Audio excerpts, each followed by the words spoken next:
right. Hey, we're getting started. We're going to stay on time. Sam Parker, it's been a minute. God, you look skinny, buffed, and beautiful. Thanks. All right.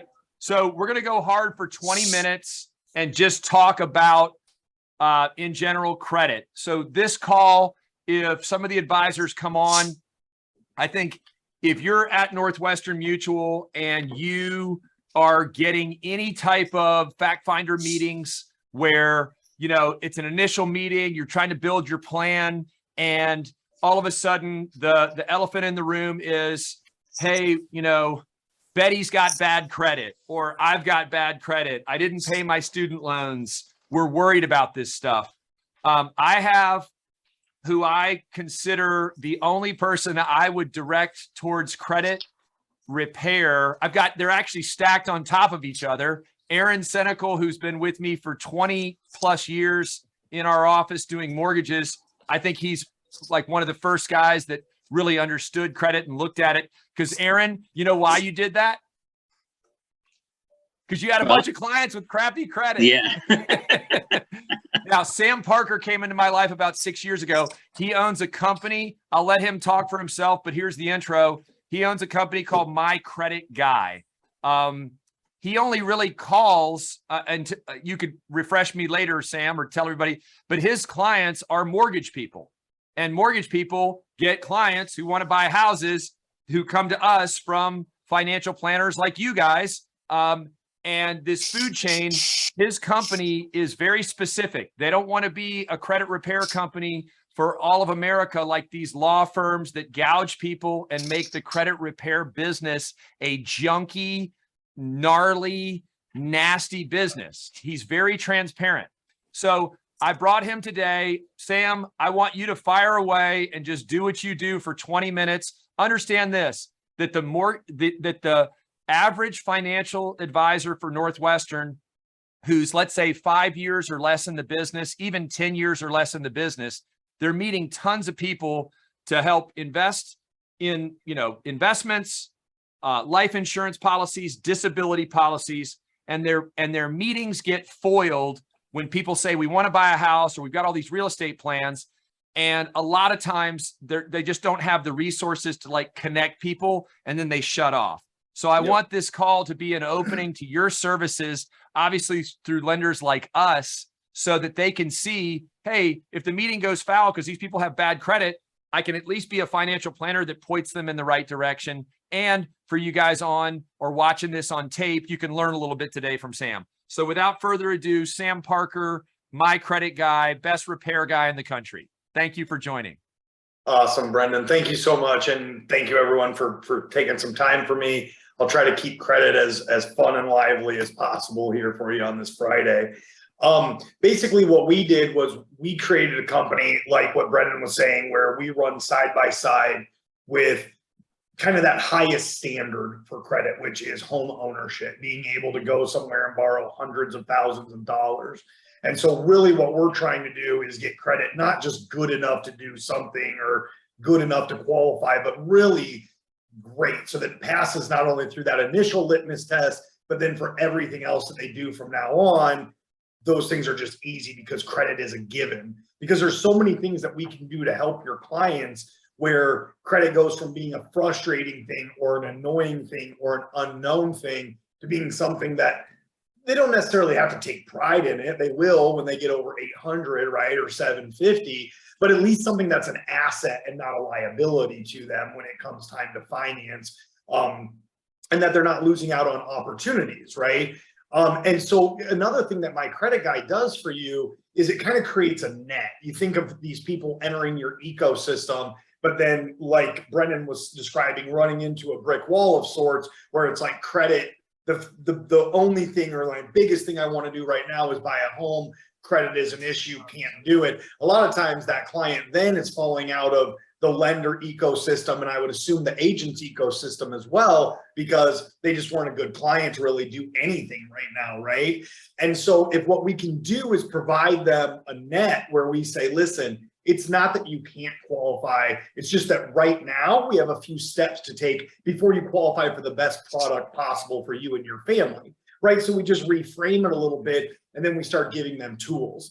So number one, what we would like to do with clients when in doubt is just encourage them, and you can sell this as an asset that you've negotiated, created, whatever you want to do, but get them to look at their credit with us at least and take a peek at it. And then we will walk them through at no cost and say, oh, looks like your credit cards are dragging your scores down a little bit. And you'll have people, right? Like I can predict the future right now. Some of your best clients are going to go, well, that's because I use it for the miles. I rack it up every month, but then pay it off, right? And they're saying like, oh, I use it, right? And I'm going to tell them, I totally understand that. I'm not telling you that you can't afford your credit cards because that's what you're hearing from me. What I'm telling you is that you're paying them at the wrong time of the month and your balance is not reporting. So it always looks like you have a maxed out credit score, which is costing you about 80 points across the board. What we need to do is be strategic with this, have you pay your credit cards down on the 10th instead of the 25th from now on,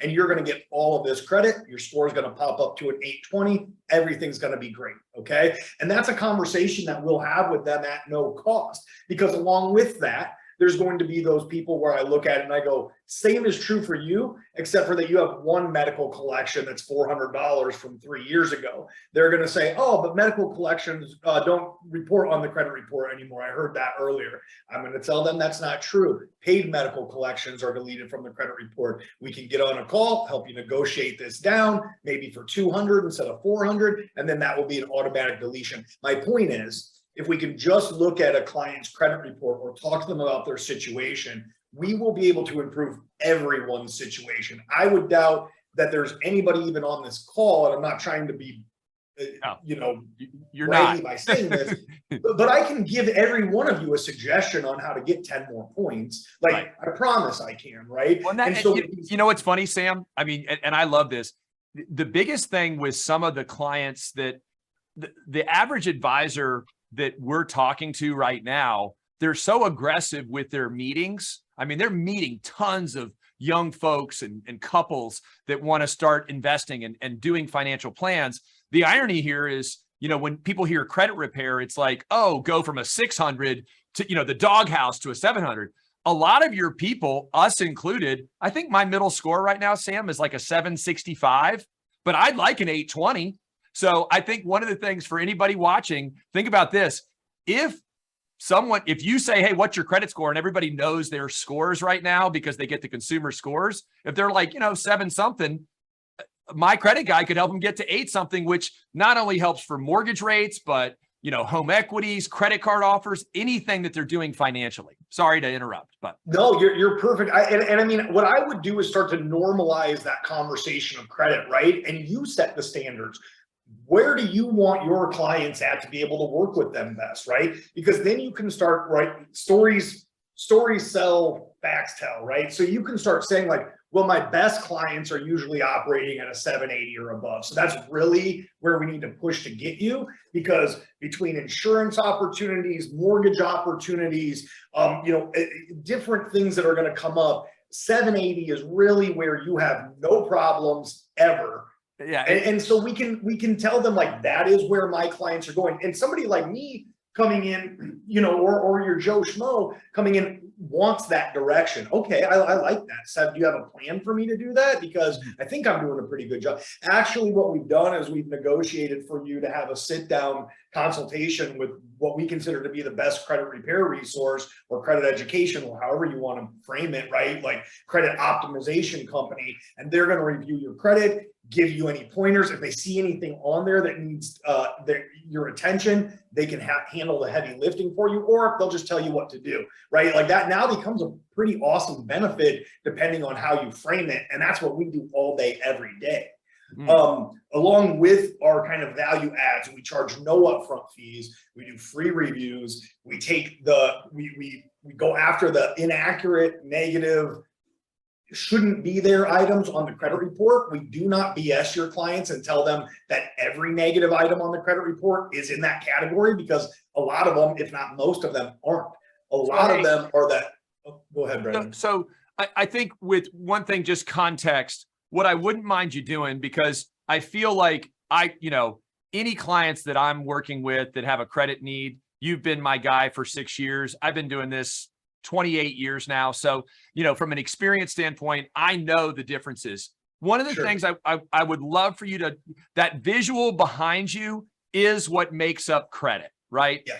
And I think for guys on this call that are watching it and gals, one of the things I want them to cement in their head, outside of the fact that we're going to use you and put their clients in touch with you for sure, is just that thing behind you is such a mental picture for people to learn quickly. I would love for you to spend 5-10 minutes on what makes up credit so that when they do direct their clients, then they have context for what you're going to remove and that initial consult. So yeah, absolutely. Let me get to a little bit more.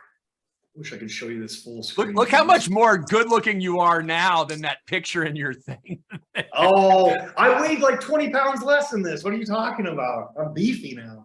Dude, you've got like the blonde locks, the Florida This is tan. just Florida. This has it might be the shirt with the logo. I think that might be the big difference. I think it's the 22-inch biceps. All right, sorry, we digress.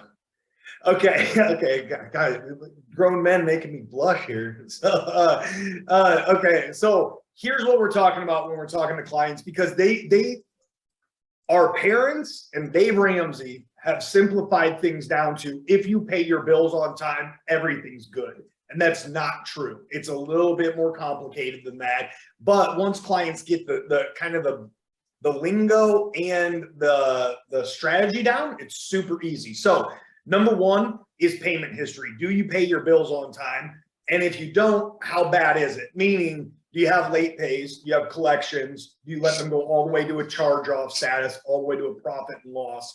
Or are you on time consistently, right? Like, so all of those questions are answered in this payment history section. And because of that, it makes up over a third of the credit scoring algorithm. The next biggest one, and the one that clients have the most control over and they act like they don't, is credit utilization. This is what I call the credit card section. The reason I say that is because it's confusing, because if you take out like a mortgage, right, you're maxed out on that account. Technically, you've borrowed, say, $300,000, you owe $300,000 or close to it. The credit scoring algorithm does not care about that like it cares about revolving credit utilization, like a credit card, because it's truly a test of how is this person going to act when no one is watching, right? Because an installment loan, all of the risk has been mitigated pre-account opening, meaning I had to supply tax returns and pay stubs and show that I was a good risk on this, where with a credit card, they give it to you probably based on a little bit of a fib when you filled out how much you made online, right? Like, I don't know that many people that put to the dollar what they actually make. And so then they give you a credit line and just say, let's see what you do with it. So clients that utilize credit at over 50%, like even the ones that are using it again for miles and using it, responsibly, technically, they're costing themselves credit points, because once you cross over 50% of that utilization, the credit scoring algorithm starts seeing you as a risk for overutilization, and it starts asking itself, what's going on with this person? Do they not have enough cash? Are they using credit lines because they have to? And no matter what the answer is, it's a risk-based model. And so it goes, we're going to assume that things aren't quite that great right now, and we're going to downgrade their credit grade, basically, okay? 30% is really where we tell clients we want you to stay below during the mortgage process. During the mortgage process. And if we're really getting them to maximize their credit, we want them to float between 5 and 10%. The reason being, if you have a client that consistently pays down to zero, that's a very good thing. But again, if they are not somewhat scientific about what dates they're paying it on, they run the risk of not showing that credit utilization as well. So if during the mortgage process, they hover between 5 and 10%, or even 20%, go out, get a tank of gas, which used to be 10%, now it's 20%. But anyway, and then pay that down the next month, and then just kind of do that, a couple months in a row and play that game, they should really be able to maximize this section of their credit scoring algorithm.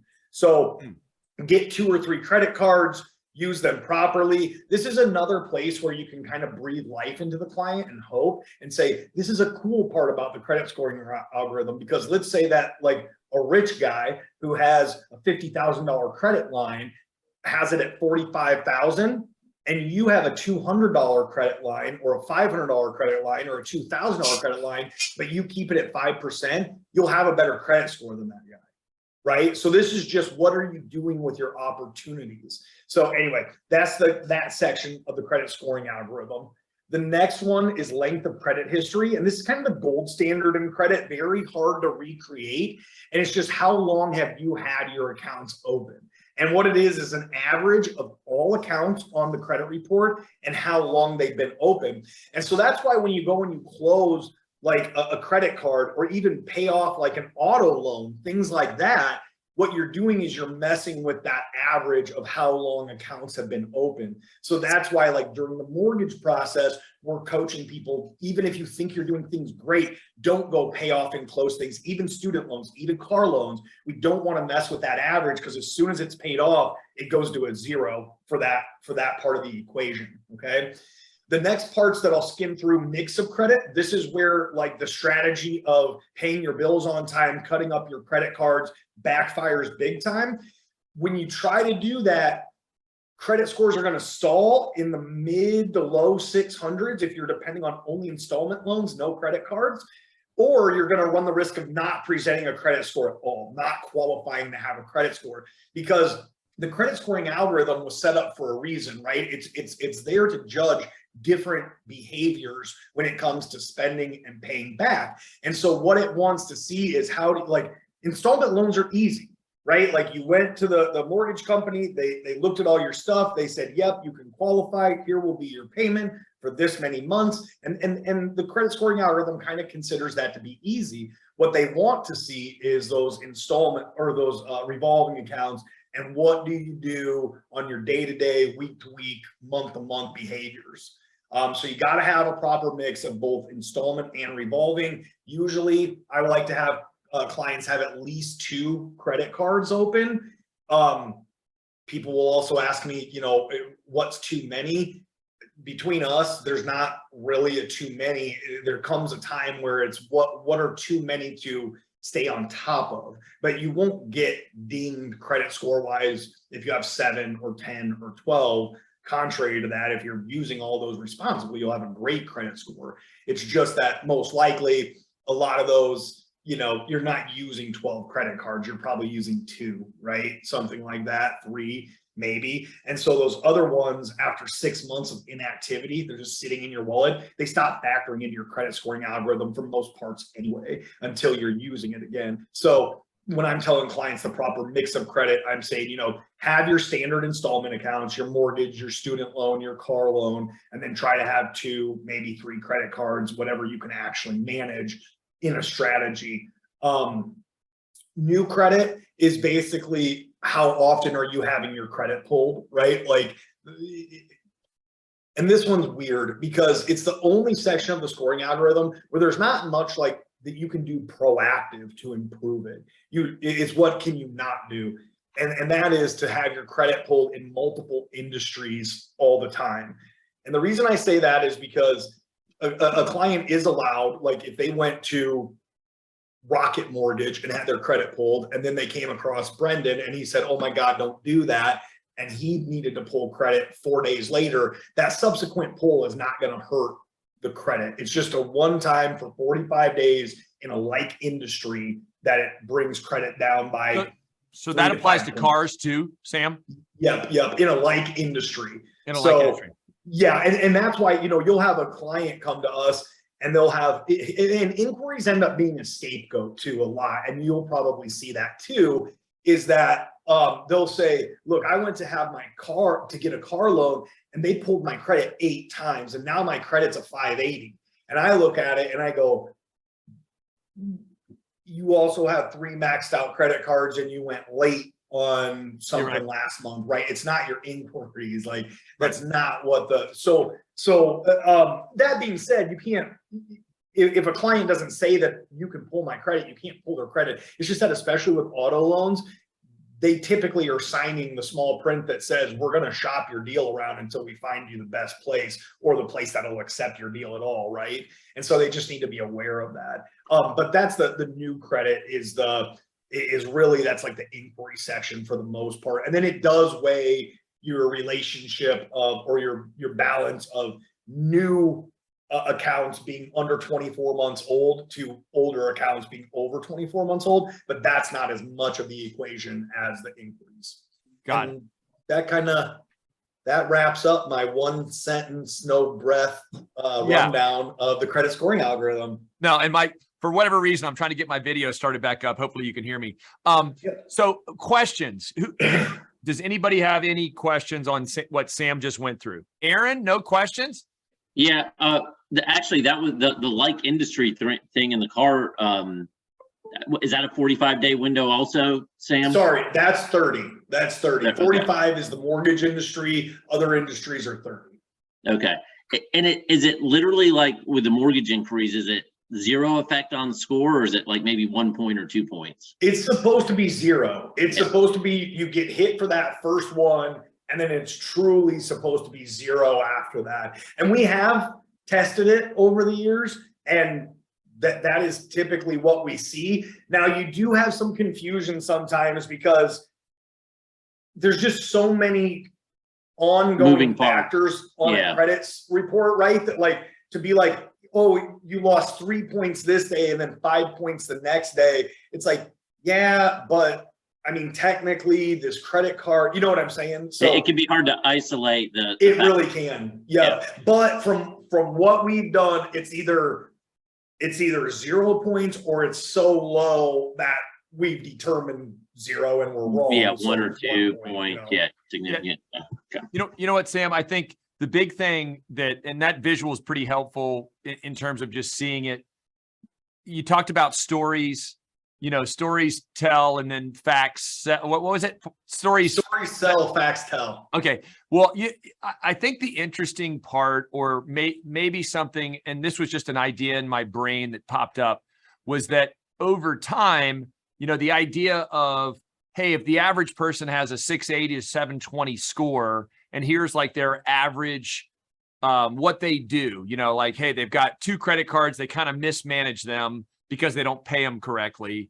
They paid off their student loans. They could have gone and financed a car, but they paid for it in cash. Like, just, here's the average scenario. But then when people tune their credit correctly, they go from a 680, 720 to a 780, 820, over a period of time. What does that really do for them with the financing in their life? Like mortgages, it makes a drastic difference in interest rate quotes, closing cost quotes. I know it does for home equity lines.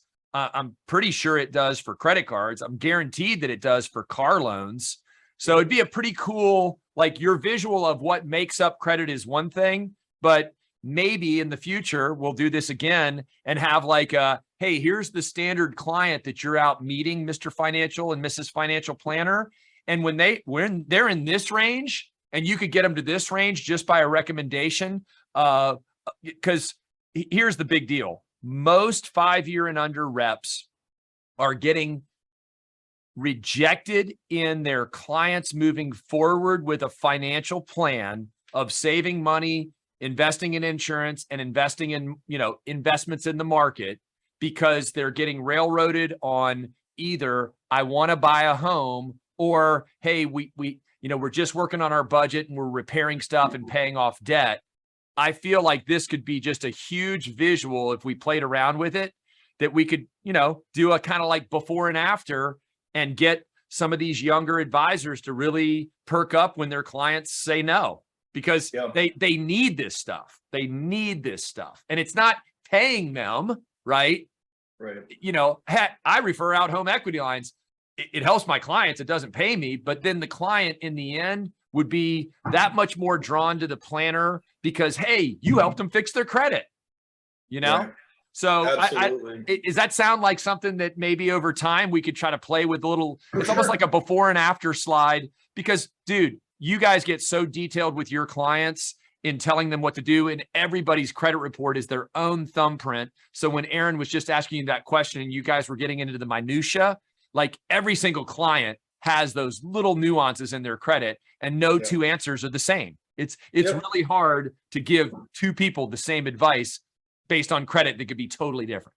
So absolutely. Hey, Sam, real quick, something that might be helpful, because I think on a very, 10,000 foot view, general knowledge, quote unquote, of credit, if you could speak to in 90 seconds or less, the Credit Karmas, the Credit Wises of the world, and why those scores are not your mortgage scores typically, because I'm having that conversation, trying to educate people on that about 5 times a week. And also for realtors and financial advisors, that's pretty much what generally people know about their credit. Absolutely. Let me do this. Okay.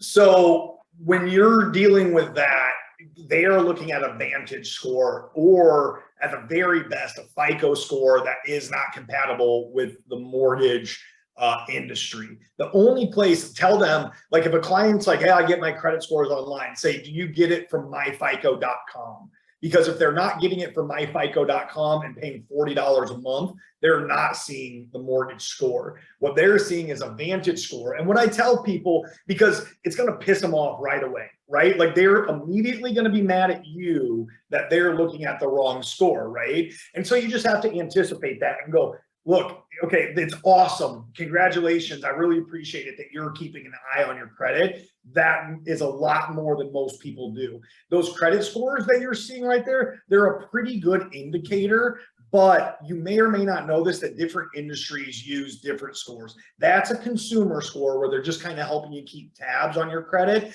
but it's always going to be a little bit higher than the mortgage scores that are pulled, because it's just running off of a different algorithm, right? So you want to kind of chat with them about it before you give them their opinion about it, before they form one, is really the best way to do it, because again, they will be pissed. Because really what they're usually looking at is a credit score that's inflated by 40, sometimes 70 points, like ridiculous. And then and what I'm having to explain to them is that when you don't pay for a product, you are the product, okay? And so what these sites are doing is collecting your information, giving you a BS credit score, but then they have your information, they can cross market to you, right? Yeah, they're making you feel really good and hope you click on something and buy something. Exactly. I will say that within the next 6 months, we will have a credit monitoring product, and we will also have a product that competes with like a mint.com or a truebill.com. And I think that will be a great plugin to be able to put any client in that just needs to kind of incubate, basically, right? Yeah. And so we'll have that, and we will have FICO scores. We'll have like the mortgage FICO. Well, what we'll do, we try to keep these to 30 minutes, 20 of like hard info, and then 10 of Q&A. So we're rounding out. We got a minute left. I think, Sam, thank you so much. I hope this is just round one.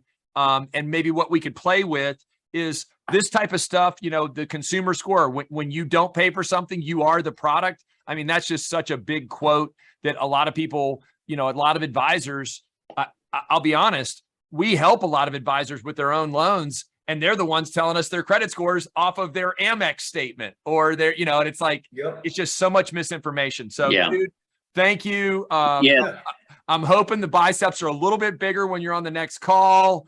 I'm thinking, hey, and just maybe Aaron, we can have a gun showdown. We'll have more people on the next one. Well, thanks, Sam. You had me at strategic monthly credit card payment. All right, guys. I felt the connection too. All right. I've been preaching it for 15 years. Thanks. All right. Well, thank you so much. Happy Friday, everybody. Thanks for having me. All right. Bye.